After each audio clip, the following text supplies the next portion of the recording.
Block 1. The Impossible Mission, Project 523 and the Cultural Revolution, May 23, 1967. In a heavily guarded room in Beijing, a meeting is convened that will never be officially recorded in the public record. The air is thick with political tension and unspoken fear. Outside, the Cultural Revolution is tearing China apart. Universities are shuttered, intellectuals are being publicly shamed and sent to rural labor camps, and scientific research has ground to a halt under the weight of ideological purity tests. To be a scientist is to be a suspect. Yet, inside this room, the state is turning to the very people it persecutes. The reason is a desperate, silent war being lost not on a battlefield, but in the bloodstreams of soldiers and civilians. A new drug-resistant strain of malaria is sweeping through southern China and North Vietnam, crippling the military efforts of China's allies and causing a public health catastrophe. The standard treatment, chloroquine, is now functionally useless. The parasite Plasmodium falciparum has out-evolved the cure, and the death toll is climbing at an alarming rate. This is the context for the birth of Project 523, a top-secret military initiative named for the date of this meeting. Its objective is singular and monumental: find a new cure for malaria. The mission is a study in contradictions. It's a state-sponsored scientific endeavor launched by a regime actively dismantling its own scientific institutions. The pressure on the scientists selected is immense. They are being asked to solve a problem that has stumped Western researchers, but they must do so with limited resources, in makeshift laboratories, and under a veil of total secrecy. Failure is not an option, but success brings its own dangers in a climate where individual achievement is seen as a bourgeois affectation. Into this crucible steps Tu Youyou. At 39 years old, she is a researcher at the Academy of Traditional Chinese Medicine in Beijing, not a high-profile party member or a celebrated academic. She is chosen to lead a research group within Project 523 precisely because of her unique expertise, a mastery of both modern Western pharmacology and the vast ancient archives of traditional Chinese medicine. This dual knowledge, once a quiet academic specialty, is now a matter of national security. Tu Youyou is handed an impossible task: to innovate within a system that punishes innovation, to lead a team when the very concept of individual leadership is under attack. Her working conditions are a testament to the chaos of the era. Sophisticated equipment had been confiscated or destroyed. Established supply chains for chemical reagents were broken. Her colleagues were disappearing overnight, dispatched for re-education. Her own husband had been sent to a cadre school, leaving her to raise their young daughter alone.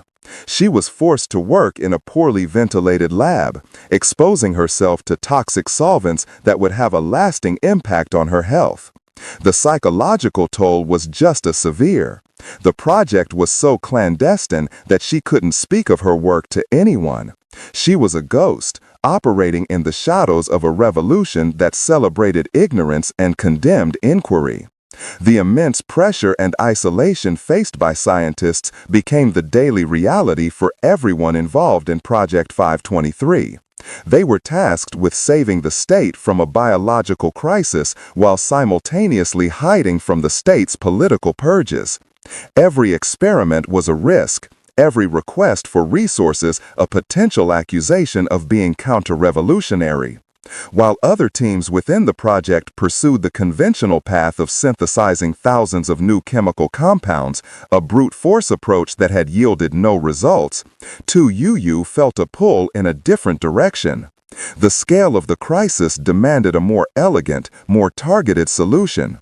She believed the answer might not lie in creating something new, but in rediscovering something ancient and forgotten.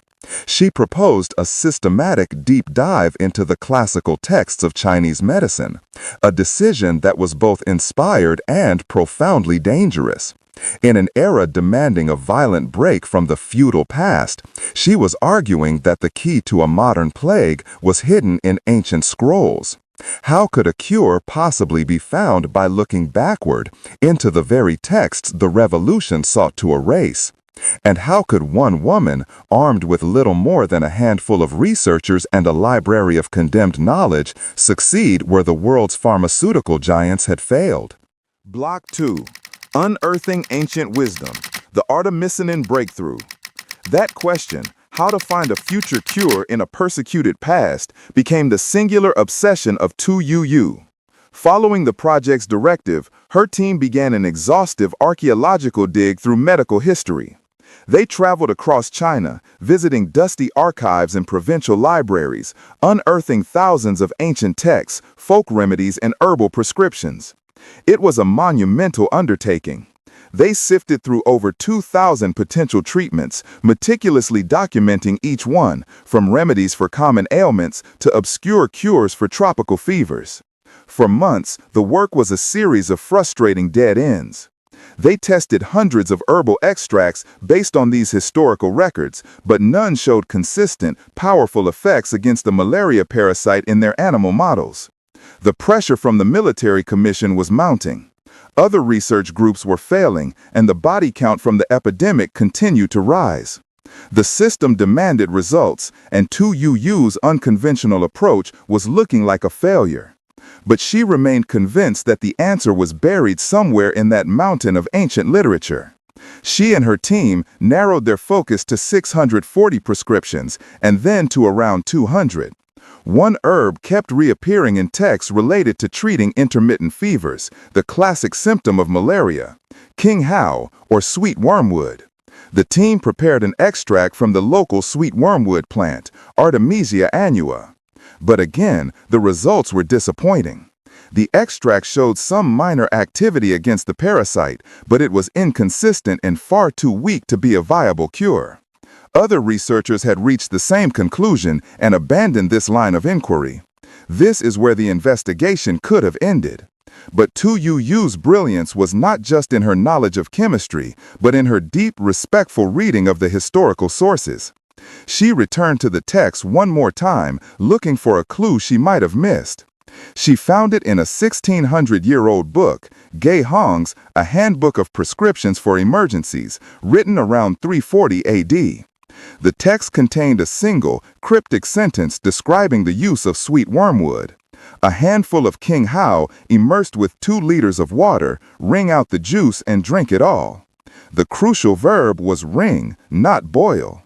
The standard method for preparing traditional herbal remedies was to boil them in water, which is what her team had been doing. Ge Hong's ancient recipe implied a cold extraction. Tu Youyou had a flash of insight. What if the high temperatures used in the boiling process were destroying the active compound? This was the turning point. A revolutionary anti-malaria agent was within reach, but only if they could get it out of the plant intact.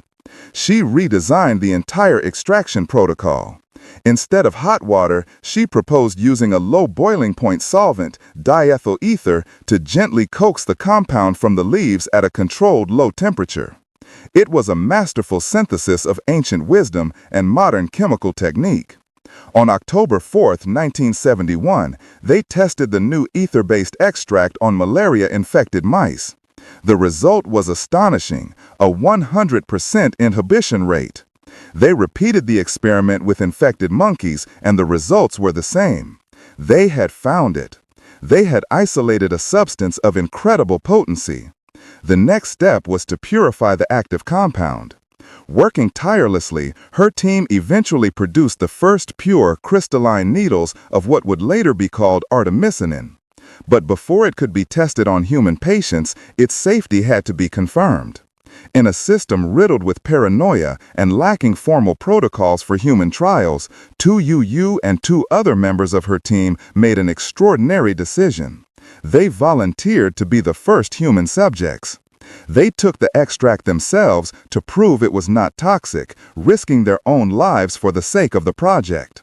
Their courage paved the way for successful clinical trials in malaria patients, which confirmed the compound's miraculous efficacy. The cure was found. But in a collective state-controlled system that celebrated the masses and erased the individual, who gets the credit for a miracle?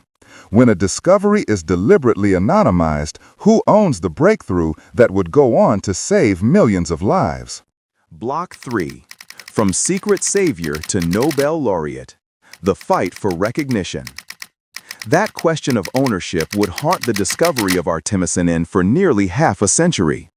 Following the successful trials, the new drug was rapidly deployed, first among Chinese soldiers and then in civilian populations. Its impact was immediate and profound. Artemisinin-based combination therapies, or ACTs, could clear malaria parasites from a patient's bloodstream in a matter of days, even in cases resistant to all other drugs. The World Health Organization would later adopt ACTs as the global gold standard for malaria treatment, a policy that is credited with saving millions of lives and reducing malaria mortality by over 60% worldwide. It was, without exaggeration, one of the most significant medical breakthroughs of the 20th century. Yet, the name of its principal discoverer remained unknown to the world. In the political climate of Maoist China, scientific achievements were the property of the collective. The first English-language report on the discovery, published in 1979, was authored anonymously by the Qinghasu Anti-Malaria Coordinating Research Group. Tu Youyou's name was buried in a list of contributors, her pivotal role as the intellectual architect of the breakthrough completely obscured. For decades, the story remained that way. The world benefited from her genius while she continued her research in relative obscurity in Beijing.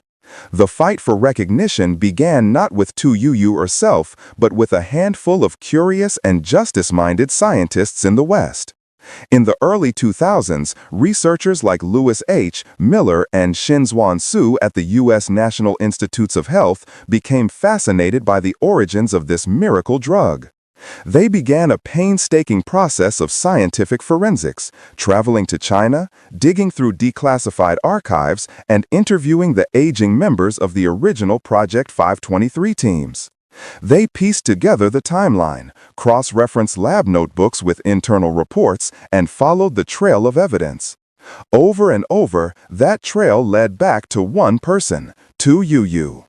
It was her critical insight to re-examine Ji Hong's text. It was her proposal to use a low-temperature extraction method. It was her leadership that steered the project from failure to a historic breakthrough. Their findings, published in the journal Cell in 2011, laid out the case for her primary role in the discovery, finally bringing her story to the attention of the international scientific community. This meticulous work by others cracked open the door to official recognition. In 2011, Tu Youyou was awarded the prestigious Lasker-DeBakey Clinical Medical Research Award, often seen as a precursor to the Nobel. For the first time, a major international body explicitly credited her with the discovery of artemisinin. The moment of ultimate vindication came 4 years later. On October 5, 2015, the Nobel Committee announced that Tu Youyou was a recipient of the Nobel Prize in Physiology or Medicine. Tu Youyou stood on the world stage in Stockholm, nearly 45 years after her discovery, to accept the highest honor in science. She was the first Chinese woman to win a Nobel Prize in the sciences, a powerful symbol of historical justice. Her story is more than just a tale of scientific discovery. It is a profound lesson in the power of integrating ancient wisdom with modern rigor. It's a testament to the resilience of an individual working against the crushing weight of a political system designed to erase her. Her journey from a secret savior to a Nobel laureate forces us to confront the complex relationship between individual genius and collective effort, and the moral imperative to assign credit where it is due. Her story is a testament that a single, persistent mind, drawing from the deepest wells of history, can change the future for millions. And it serves as a permanent reminder to always ask whose name was left off the report.